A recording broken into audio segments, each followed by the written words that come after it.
पाकिस्तानी अदाकारा किबर खान का कहना है कि 3 साल एक शख्स ने रिश्ता भेजने के लिए पूरे खानदान समेत तंग किया।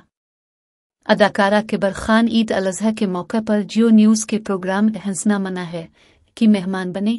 इस दौरान मेज़बान ताबिश हाशमी के सवाल का जवाब देते हुए किबर खान ने बताया कि एक शख्स ने चंद साल कबल मुझे व्हाट्सएप मैसेज करके बताया कि वो मुझे पसंद करते हैं और मेरे लिए रिश्ता भेजना चाहते हैं, जिस पर मैंने इनकार किया और फिर उन्हें ब्लॉक कर दिया। अदाकारा के मुताबिक 1 महीने बाद एक नए नंबर से फिर इसी शख्स ने राबता किया। 3 साल तक ये सिलसिला चलता रहा क्योंकि इस दौरान उनकी उम्मी, बहन, भाई, चाचा और मामा सब मुझे मैसेज भेजते रहे, जिसके बाद मैंने नंबर ही बदल लिया और ये बात मेरी टीम भी जानती है।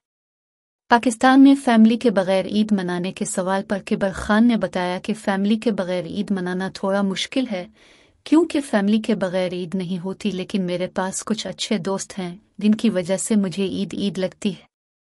किबर खान ने बताया कि वो गोश्त खोर हैं, लेकिन इसके बावजूद कभी मंडी जानवर लेने नहीं गई।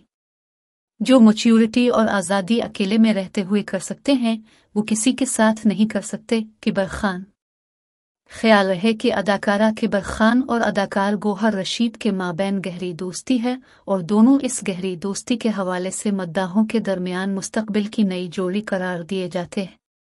शादी के हवाले से एक जगह गुफ्तगू करते हुए किबर खान का कहना था कि अपनी ज़ात की नशोनुमा के सफ़र में हूँ और जो मैच्योरिटी और आज़ादी अकेले में रहते हुए है वो किसी के साथ नहीं मिल सकती।